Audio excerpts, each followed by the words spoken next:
먼저 공개 변론 기회를 주신 재판장님께 감사드립니다.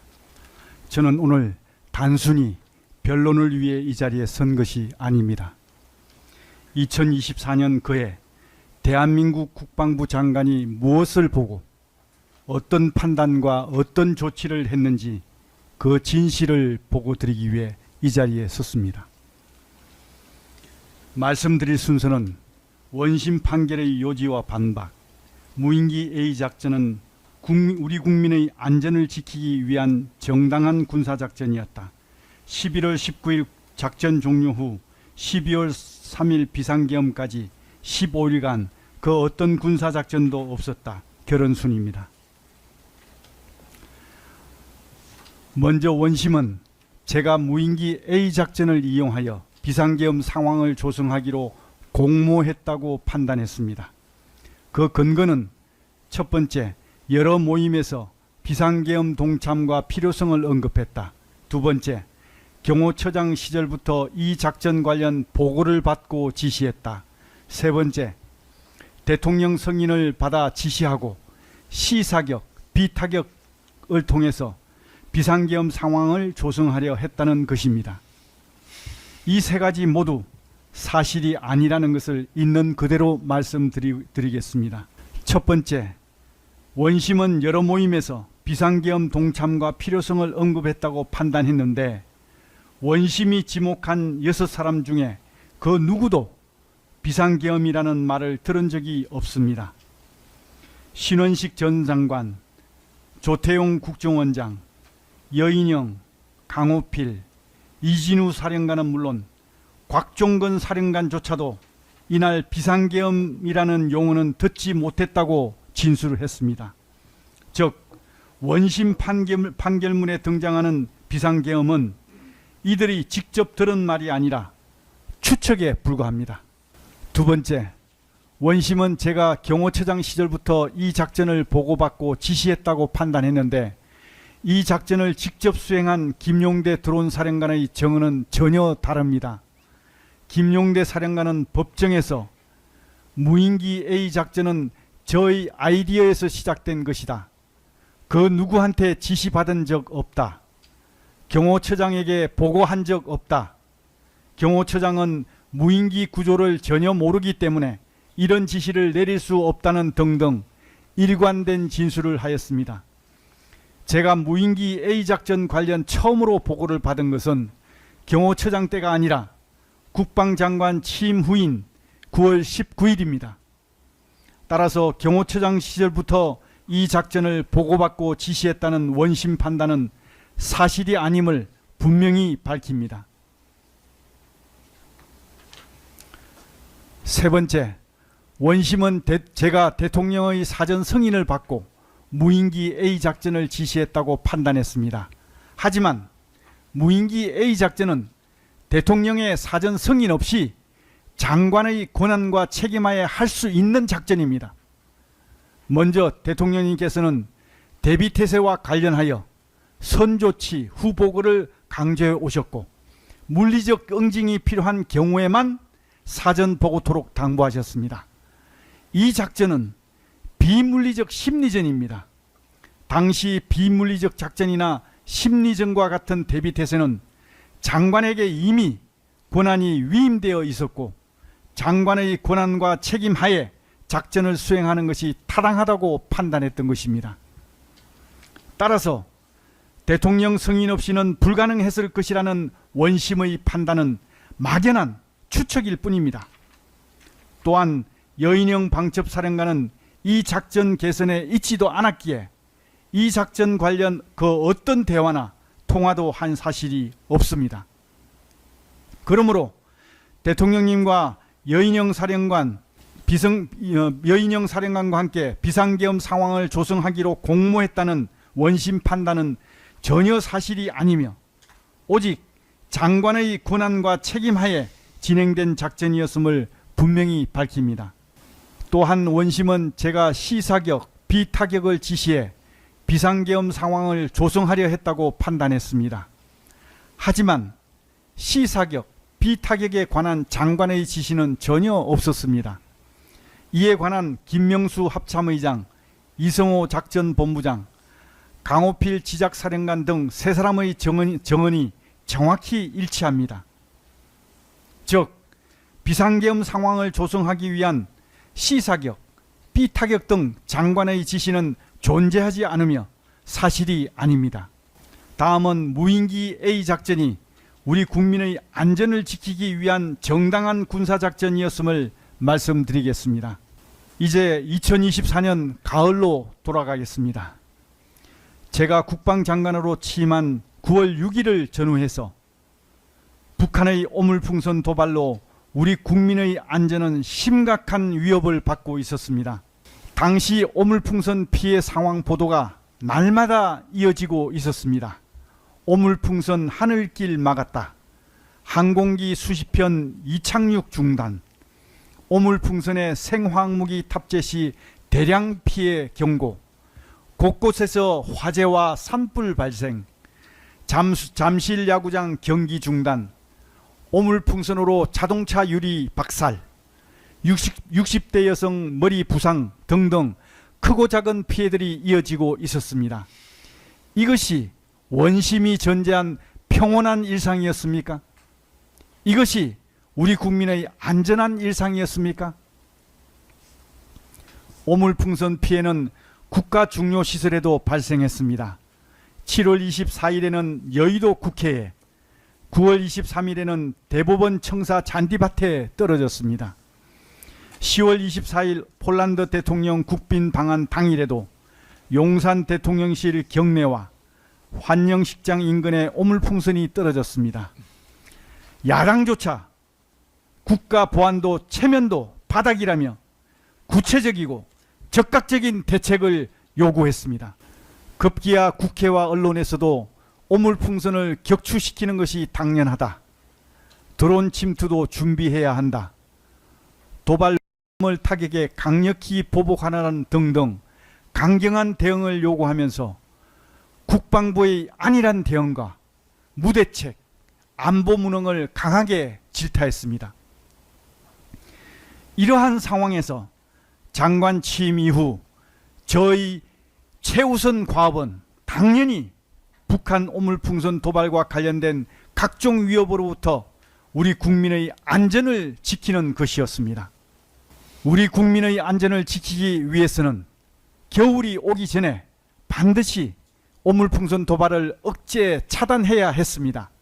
왜냐하면 8월까지는 남풍이 불어서 그나마 월 평균 5 내지 6회 정도 오물풍선을 날렸지만 9월부터 북서풍이 불기 시작해 12월 겨울이 되면 매일 북서풍이 불어 우리 국민들께서 하루가 멀다 하고 오물풍선을 머리에 이고 사는 불안과 공포의 일상을 지내야 했기 때문입니다.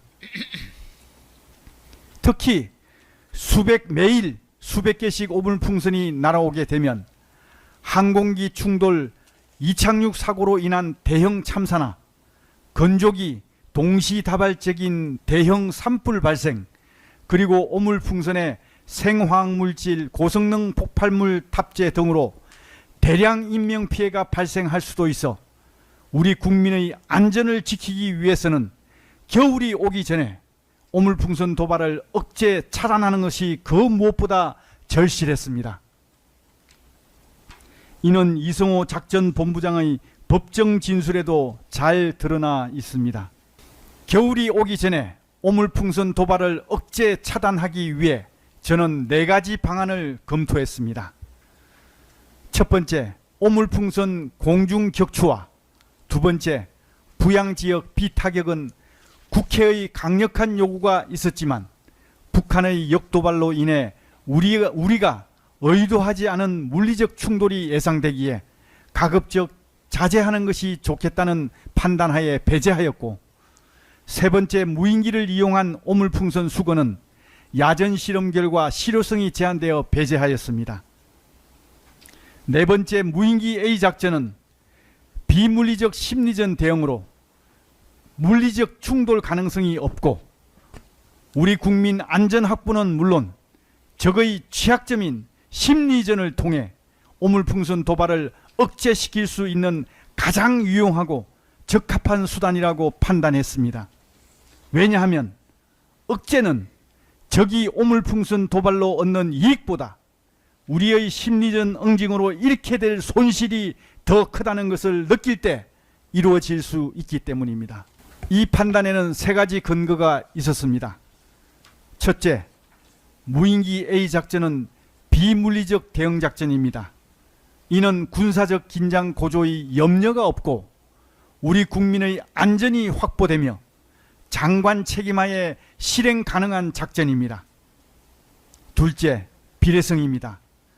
북한의 오물풍선 도발이 비물리적 회색지대 도발이듯이 무인기 A작전도 똑같은 비물리적 회색지대 대응이었습니다. 이는 자위권의 요건 중 비례성을 충족하는 것입니다. 셋째, 틈새 전략입니다. 당시 북한은 러시아 파병으로 전력 공백 상태였고 물리적 대응 여력이 제한된다는 정보 판단 하에 결심했습니다. 이 작전의 목적은 단 하나, 북한의 오물풍선 도발을 억제 차단함으로써 우리 국민의 안전을 확보하는 것이었습니다. 이와 관련된 이성호 작전본부장의 진술은 화면 하단을 참조해 주시기 바랍니다. 9월 19일 장관 취임 후 무인기 A작전과 관련된 드론사의 첫 보고에서 이 작전이 가능하다는 것을 확인했고 10월 초부터 11월 19일까지 북한의 오물풍선 도발을 억제 차단하기 위해 자위권 차원의 대응을 장관 책임하에 시행했던 것입니다. 한편 작전 수행 과정에서 10월 11일 북한 외무성의 성명 발표가 있었습니다. 또 침범하면 즉시 행동으로 넘어갈 것이라는 등의 발표가 있었고 그날 대통령님께 처음으로 보고를 드렸습니다. 첫째, 무인기 A작전은 북한 오물풍선 도발에 대응하는 정당한 군사작전이었다 등 화면에서 보시는 내용들을 보고 드렸으며 대통령님께서는 비물리적 작전으로 무력 충돌 위험이 없기 때문에 장관이 판단해서 알아서 하세요 라며 비물리적 대응에 대한 장관의 권한을 존중해 주셨습니다. 즉 대통령님께 사전 승인을 구한 것이 아니라 사후 보고를 드린 것입니다.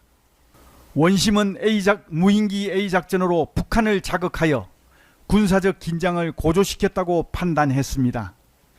하지만 무인기 A작전에 대한 북한의 반응은 늘상 해오던 수사적 위협, 말뿐인 위협에 불과했습니다. 한미 정보당국이 실시하는 연합정보에서 작전 기간 내내 북한의 직접적 물리적 도발 징후는 없었습니다. 이에 따라 우리 군의 워치콘, 경계태세, 데프콘 등 그 어떤 감시태세나 대비태세도 상향되지 않았으며 당시 어떠한 안보 불안도 없었습니다. 만일 원심이 인정한 대로 당시 북한과의 군사적 충돌에 따른 위험이 발생하였다면 워치콘, 경계태세, 데프콘 중 어느 하나라도 상향되었어야 합니다. 하지만 그 어느 것도 상향 조정 없이 현행 유지되었다는 것은 어떠한 군사적 위험도 없었다는 것입니다. 10월 초부터 걸쳐 시행된 무인기 A작전은 11월 19일부로 근 한 달 반 만에 종료되었습니다. 그 이유는 북한의 오물풍선 도발 억제 차단이라는 당초의 작전 목적이 어느 정도 달성되었다고 판단했기 때문입니다.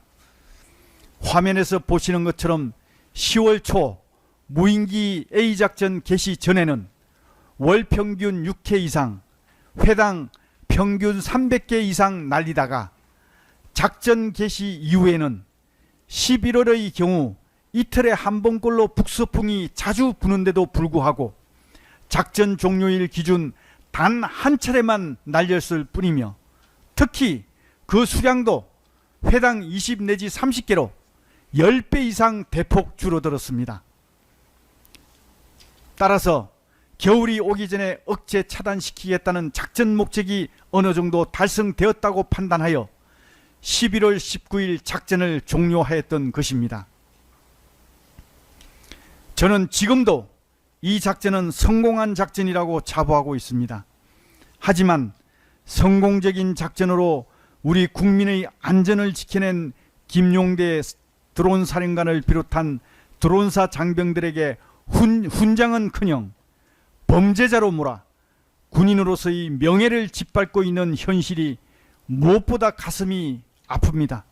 참고로 이성호 작전본부장은 원심법정에서 김명수 합참의장과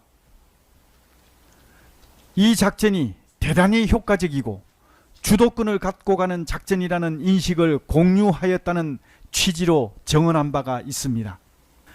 다음은 10월 19일 작전 종료 이후 12월 3일 비상계엄까지 15일간 그 어떤 군사작전도 없었던 작전 공백에 대해 말씀드리겠습니다.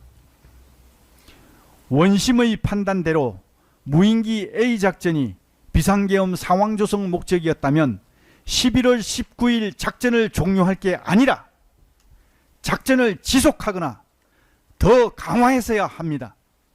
그런데 11월 19일 작전 종료 이후 무인기 A작전 재개는 물론 오물풍선 격추를 비롯한 C사격, B타격 등 그 어떤 물리적 대응도 지시도 없었습니다. 이성호 작전본부장, 김명수 합참의장은 물론 강호필 지작사령관조차도 이에 대해 일치된 진술을 하고 있습니다.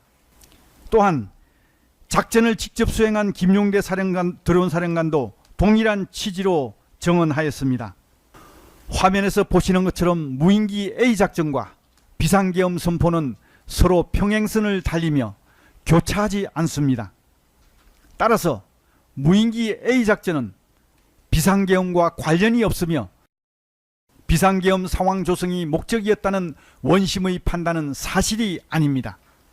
특히 원심 판결문에는 이 15일간의 작전 공백에 대해 그 어떤 언급도 없습니다.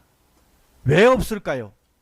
이것이 언급되는 순간 무인기 A작전이 비상계엄 상황 조성 목적이었다는 판단이 무너지기 때문입니다. 또한 11월 19일 작전 종료 이후 15일간의 공백 기간 중 있었던 장관의 행적을 살펴보고자 합니다. 타임라인에서 보시듯이 11월 19일 작전이 종료되고 열흘 후인 11월 28일 북한은 오물풍선 재도발을 했습니다. 11월 28일 11월 28일은 비상계엄이 임박한 시점입니다. 11월 24일 대통령님께서 강도 높은 시국 걱정을 하신 후 26, 27일경 처음으로 비상계엄에 관련된 언급을 하시면서 비상계엄을 하게 되면 뭐가 필요한지 검토해 보라는 말씀이 계셨고, 이후 12월 1일에는 비상계엄 문건, 즉 대국민 담화문, 포고령, 계엄선포문 등 초안을 보고드렸습니다. 따라서 오물풍선 재도발이 있었던 11월 28일은 비상계엄이 임박한 시점이었고, 만약 원심의 판단대로 군사적 긴장 고조를 통한 비상계엄 상황 조성이 목적이었다면 그야말로 절호의 기회가 되었을 것입니다. 하지만 원심의 판단과 실제는 정반대였습니다. 화면에서 보시는 바와 같이 원심 판단대로 비상계엄 상황 조성이 목적이었다면 북한이 재도발한 11월 28일 군사적 긴장 고조를 위해 즉시 합참 전투통제실로 달려가 장관이 직접 작전 지휘를 해서 무인기 A작전을 즉각 재개시키고 오물풍선 공중 격추를 비롯한 C사격, B타격 등 강력한 물리적 응징을 지시해서 군사적 긴장을 최고조로 높였어야 합니다. 그런데 실제 장관의 행적은 합참 전투통제실에 가지도 않았고, 공관에 정위치하여 무인기 A작전은 물론 B타격 등 그 어떤 물리적 응징 지시도 하지 않았습니다. 오히려 합참의장에게 전화해서 안정적으로 상황을 관리해 달라고 지시했습니다. 안정적 상황 관리란 불필요한 군사적 충돌이 없도록 하라는 뜻이 내포되어 있습니다. 김명수 합참의장과 이성호 작전본부장 모두 법정 진술을 통해 당일 장관의 행적을 확인해주고 있습니다. 이는 비상계엄의 계기가 거대 야당의 폐악질, 국헌문란으로 위기를 맞은 시국 상황이었지 11월 19일 이미 종료된 무인기 A작전과 비상계엄은 전혀 무관하다는 것을 입증해주고 있는 것입니다. 대한민국 국방부 장관으로서 묻겠습니다. 오물풍선 도발로 우리 국민 다수의 인명피해가 발생하고 난 후에 대응하는 것이 맞습니까? 아니면 우리 국민의 인명피해가 발생하기 전에 오물풍선 도발을 억제 차단하는 것이 맞습니까? 대한민국 국방부 장관이라면 당연히 후자를 선택해야 한다고 생각합니다. 또한 원심 판결대로라면 북한의 오물풍선 도발로 우리 국민의 안전이 심각하게 위협받고 있는 상황에서 아무런 조치도 하지 않고 그냥 두고 봤어야 한다는 것입니까? 김정은의 심기가 우리 국민의 안전보다 더 중요하다는 것입니까? 이것은 국방부 장관으로서 직무유기이자 우리 국민의 안전을 적에게 맡기는 것이며 결국 적에게 굴복하는 것이기에 결국 용납할 수 없습니다.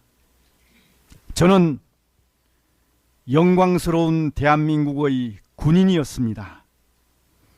저는 적과 싸워 이기는 법과 적과 싸우다 죽는 법은 배웠지만 적에게 굴복하는 법, 우리 국민의 안전을 적에게 맡기는 법은 결코 배우지 못했습니다. 존경하는 재판장님, 대한민국 국군의 사명과 역할은 크게 세 가지입니다. 첫째, 국가를 방위하고, 둘째, 자유민주주의를 수호하며, 셋째, 국민의 생명과 재산 안전을 지키는 것입니다.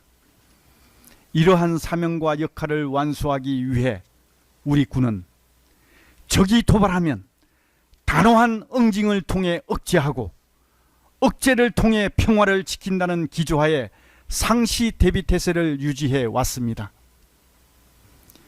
이에 우리 군은 북한의 오물풍선 도발에 대응하여 무인기 A작전이라는 응징을 통해 오물풍선 도발을 억제 차단함으로써 우리 국민의 안전을 지키고자 정상적인 군사작전을 성공적으로 수행했던 것입니다.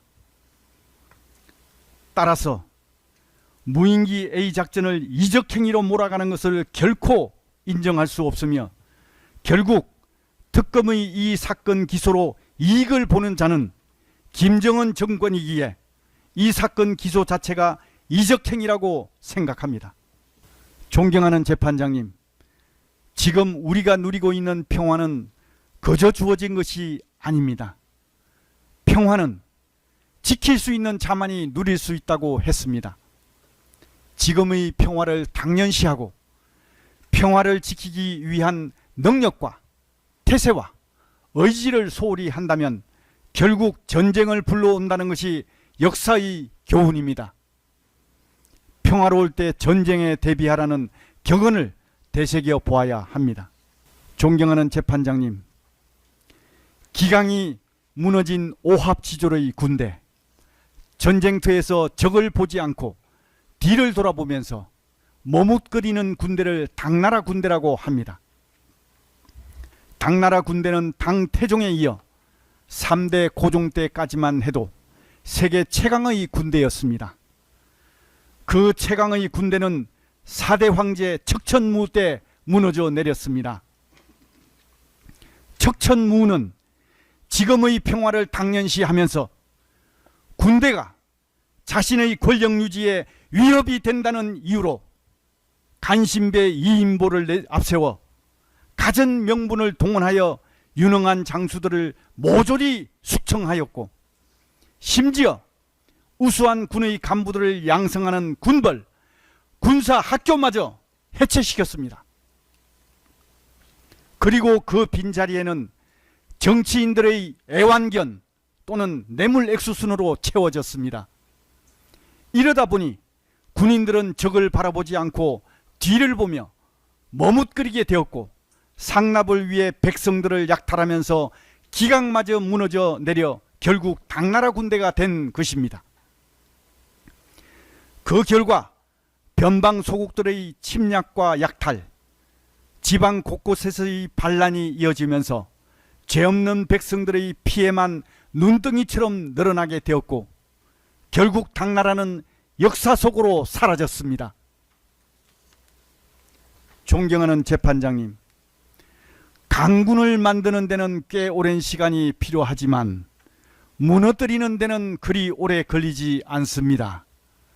지난 70년간 강군으로 성장한 우리 군이 당나라 군대로 전락하는 것도 한순간입니다.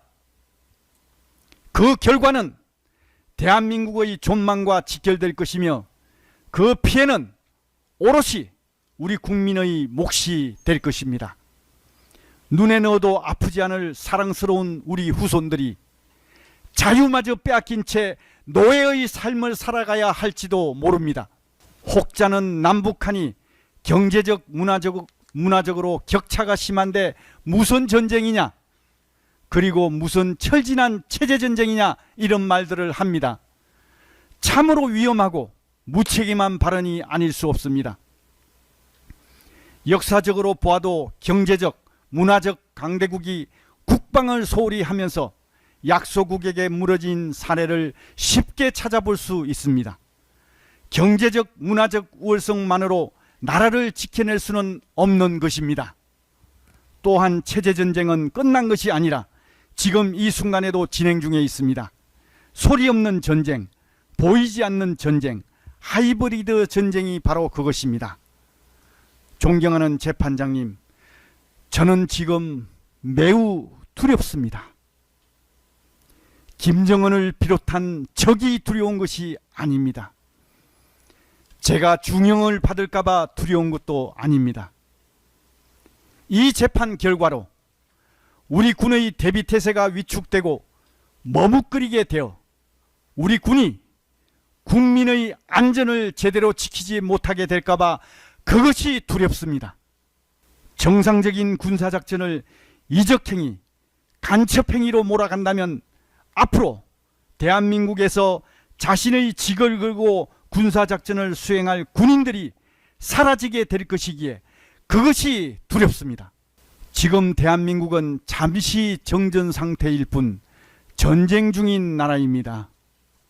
전쟁 중인 군인들에게 손발을 묶어놓고 빈총으로 나라를 지키라고 하는 불행한 사태가 허용되어서는 안 됩니다.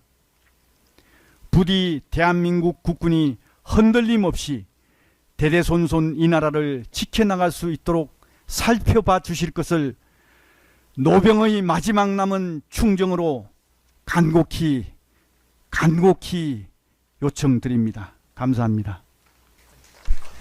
예, 그만하시고요. 예, 마치겠습니다. 예, 그러면은 변론은 모두 마치.